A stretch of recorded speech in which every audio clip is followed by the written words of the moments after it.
This week we work on a little piece that could have huge potential.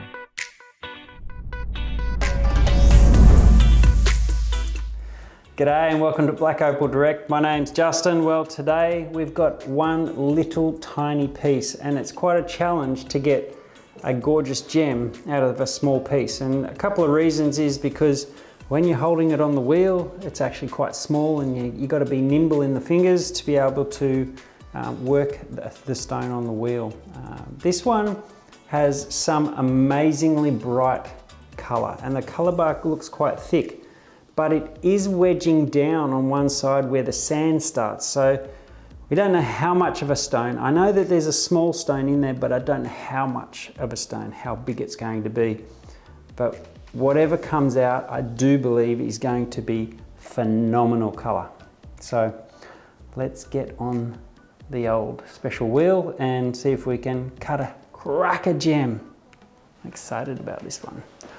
Forgot to tell you all about the new table in our workshop.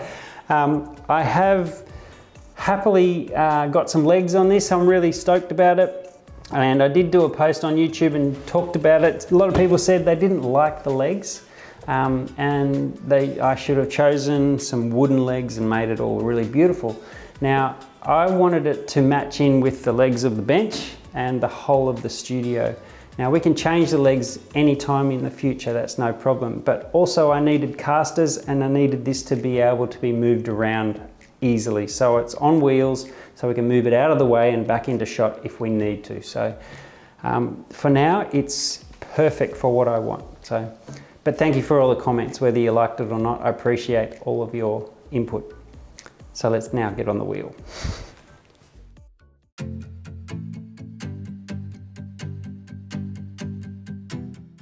Alrighty.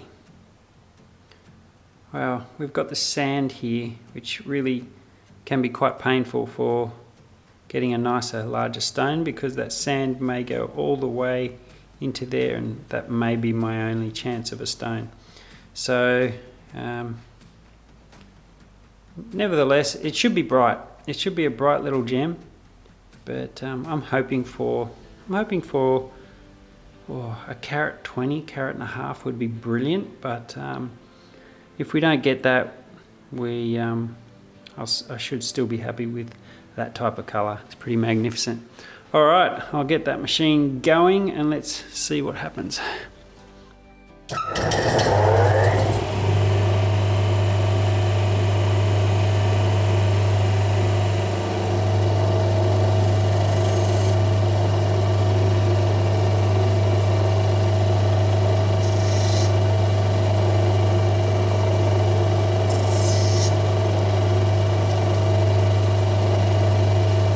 So the sand's not being kind as yet.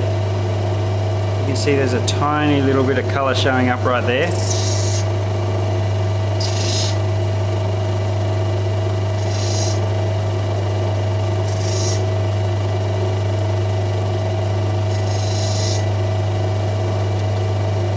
What is good about this is I can see that there's some potch which is black. So that potch turns black inside, which is a really, really good sign. And just underneath it, you can see the color bar sitting right there. So there is hope that there is something really decent in this piece. You just got to be sand free.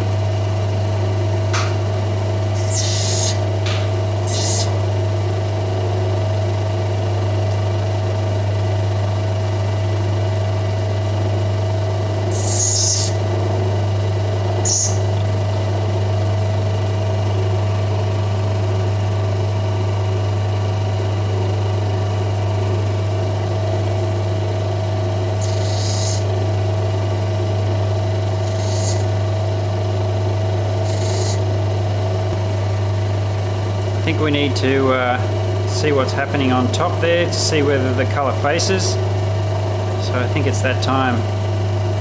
I'm going in.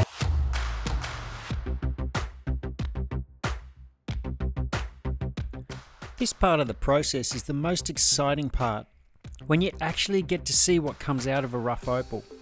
It's pretty much what I live for, And it's this moment that tells you whether you win or you lose in the game of opal cutting.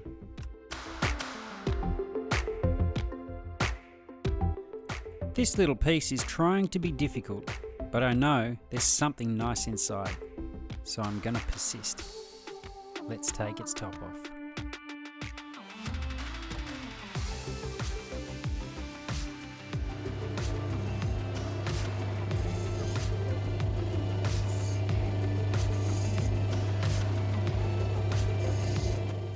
Emerging is quite a nice sized gem, and it looks like I'm going to get a decent dome as well. But still, you can never count your blessings yet. There could be a sand spot that you didn't see, or a crack, or some kind of line that may show up once the stone dries out. So it still is up in the air whether you've got yourself a nice gem or not. It's really important to get a perfect or close to perfect shape of what you want before you put it on a dop stick. It makes life so much easier later on down the track. And it's looking like this stone's going to be a little bit bigger than I first thought. You've got to be happy with that. Quite a nice dome as well. And look at those greens, yellows, oranges and blues. So that turned out quite nice. I think we are over the 1 point whatever carat. Like, it's going to be over a carat, this stone, I'm sure of it. So just going to give it a weigh quickly and just get an idea. Yeah, there you go. Look, it's 1.92 carats at the moment. So by the time I finish cutting this and polishing it, it does come down a fair bit further. Will be around about, I'd say, the 1.5 carats. So what I was hoping for, and I'm pretty happy about that. So I guess it's now time to cut the stone, polish it.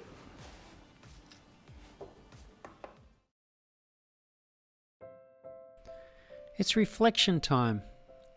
Every time I end up cutting a stone or polishing it, I think of my dad, because he taught me everything I knew. And I replaced my blowtorch with my dad's lighter that I found in the cupboard a few months ago and thought, I'm going to use that. It's such a cool little Zippo that I gave to him on his 60th birthday. So welcome to the opal cutting family, Mr. Lighter. There's something about opal cutting that's hypnotic and romantic in a kind of way, where you know you're creating something that somebody is going to enjoy for the rest of their life. Whether they get it set in jewellery or keep it as a keepsake to hand down to the next generation. These beautiful gems are a really nice way to show your love and pass down to loved ones as something that they can remember you by, like my father did for me.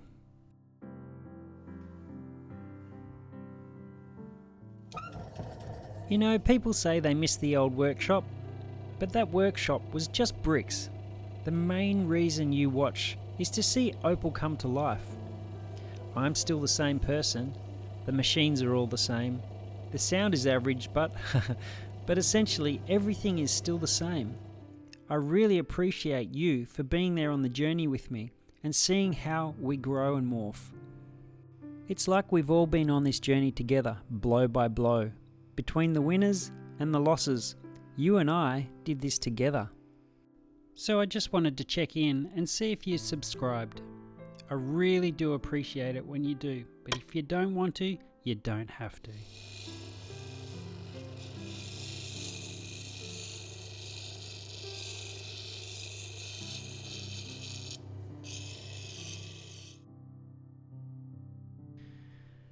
As I come to finishing polishing this stone, I want to point out that the little stones are just as important as the big stones, because it doesn't matter about size, it matters about story and provenance, and these gems have it all.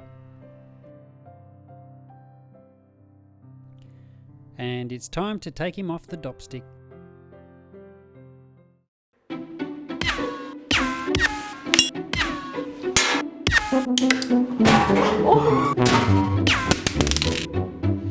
You have no idea how often this happens.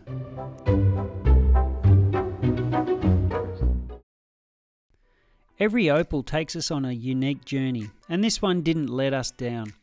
It went from a nice piece of rough to a 1.32 carat black opal with a body tone of N4 and a brightness of a B4. And the value of this stone is around about the $2,500.